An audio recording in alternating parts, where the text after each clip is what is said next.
काफी मजेदार वीडियो है, वीडियो के अंत तक देखिए। वीडियो पसंद है तो लाइक करके सब्सक्राइब कर दीजिए, बेल आइकन पे ऑल पे प्रेस कर दीजिए। ये राजेश के लिए कैसी छोटी सी हिट की लड़की ब्याह लाए हैं आप। हम लोगों का भाई तो राजकुमार है, उसके लिए तो कोई राजकुमारी होनी चाहिए थी। गौरी को ननद की बात बुरी लगती है और वो रोने लगती है। अरे क्यों गला फाड़ रही है? क्या गलत बोल दिया है मेरी बेटी ने? इकलौता बेटा है हमारा, समझी? वो तो तेरे ससुर हाँ कराए थे, वरना मैं तो ना करवाती तेरी शादी अपने हीरे जैसे बेटे से। ननदे सास को भरती और सास गौरी से लड़ती। ये क्या है? तुम्हारी बहनें और माँ आए दिन मुझे खरी खोटी सुनाती रहती है। क्यों नहीं बोलते उन लोगों को कुछ? अरे क्या बोलूं? अब उन लोगों का इकलौता भाई और बेटा होना, तो वो लोग थोड़े इमोशनल है मुझे लेकर, समझा करो ना। और कौन सा वो लोग रोज आते हैं ससुराल से? माना एक साथ नहीं आती, लेकिन रोज कोई ना कोई तो खड़ा ही रहता है ना। खैर, जैसे तैसे कुछ साल गुजरते हैं, गौरी एक प्यारे से बेटे की माँ बनती है। सुनिए, हर बात पर ससुर जी से पैसा मांगना ठीक नहीं लगता। आप कोई काम क्यों नहीं करते हैं? काम तो मैंने कभी किया ही नहीं गौरी। पापा के पास इतना पैसा है कि मुझे जरूरत ही नहीं पड़ी। लेकिन कहते हैं ना, हर दिन एक सा नहीं होता। गौरी के ससुर की मृत्यु हो जाती है और घर में गरीबी छा जाती है। गौरी ननद को फोन करती है। दीदी, अब जीजा जी को बोलकर इन्हें कहीं नौकरी दिलवा दो ना। घर चलाना मुश्किल हो रहा है। माँ जी की भी तबीयत खराब रहती है। दवाई का खर्चा और मुन्ने की पढ़ाई का खर्चा काफी है। कुछ मदद मिल जाएगी दीदी। देखो गौरी, तुम तो जानती हो मेरे खुद के 3 बच्चे हैं, तो ये मत सोचना कि बात घुमा कर बोलोगी तो मैं कुछ मदद कर दूंगी। अब पति तुम्हारा है, सास तुम्हारी है, तो करना तो तुमको ही है ना। हम भी तो निभा रहे हैं। खैर, बोल दूंगी इनको। गौरी समझ जाती है। वो दूसरी ननद को फोन करती है, लेकिन माँ से भी उसे कुछ ऐसा ही जवाब मिलता है। अरे भाभी, हमारा भाई कैसे काम करेगा? वो तो राजकुमार है। बस आप जरा माँ का ख्याल रखो, उन्हें कोई तकलीफ मत होने देना। बाकी करते हैं बात आराम से। गौरी के सामने संकट आ जाता है कि वो कैसे अपना परिवार चलाए। ना पति काम करना चाहता है और ना ननदे मदद। फिर एक रोज गौरी की सहेली कहती है, गौरी, मैं ना एक फैक्ट्री में काम करती हूँ, तुम्हारी परेशानी समझ सकती हूँ। क्यों नहीं तुम भी मेरे साथ वहाँ काम करती? अरे लेकिन मुन्ना तो छोटा है ना। तो क्या हुआ, तेरी सास और पति तो घर पर ही हैं, वो लोग संभाल लेंगे। तू चल मेरे साथ। गौरी ने अब काम करना शुरू कर दिया था, लेकिन उसका सपना अपने बेटे को अच्छी शिक्षा देने का था। गौरी अपने भाई से कहती है, भाई, आपके बच्चे जिस स्कूल में पढ़ते हैं उसमें मेरे गौरव का भी एडमिशन हो सकता है क्या? अरे कैसे बात कर रही है गौरी?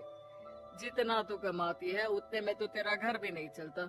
तू कहाँ इतने महंगे स्कूल का सपना देख रही है?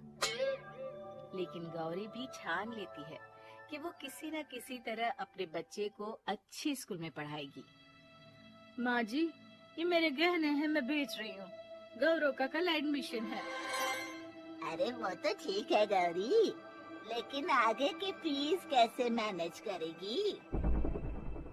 और ज्यादा मेहनत कर लूंगी माँ। गौरव कुछ बन गया तो हम लोगों के सारे दुख दर्द दूर कर देगा।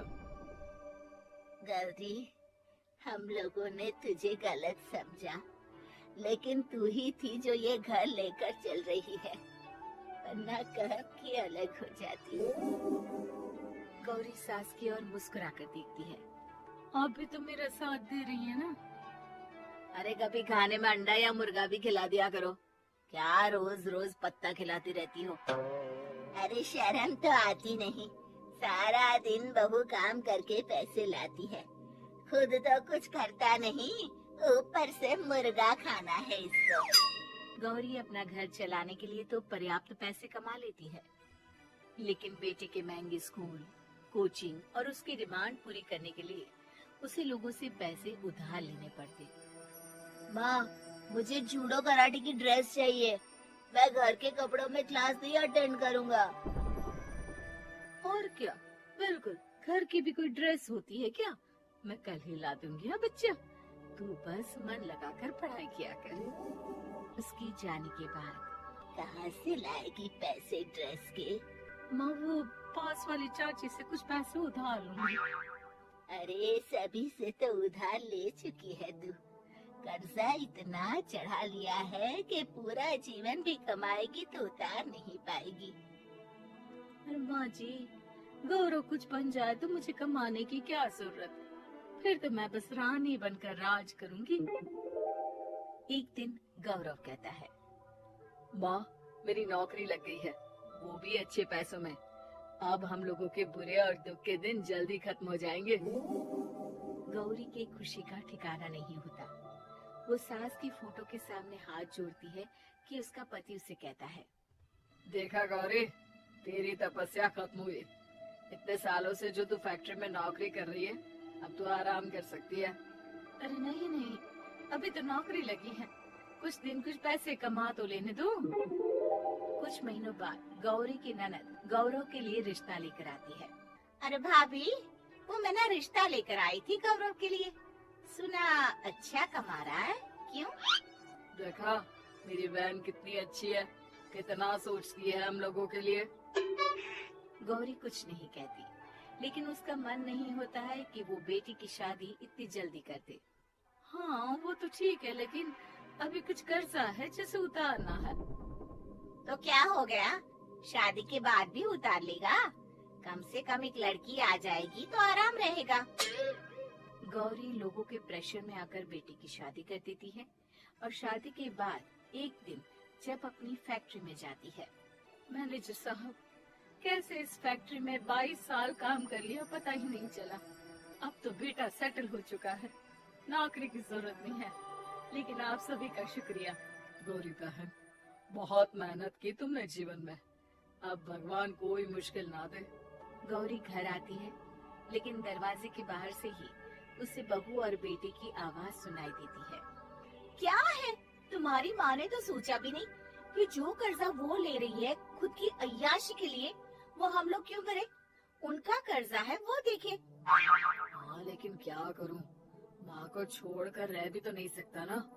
अरे रह नहीं सकती तो क्या करोगी? पूरी जिंदगी उनका कर्जा चुकाते रहोगी? कल को हमारी भी फैमिली बढ़ेगी, कैसे मैनेज करेंगे? मैं नहीं जानती, साफ साफ बोल दो पैसे नहीं है फालतू के। जिसका कर्जा है वही निपटाए।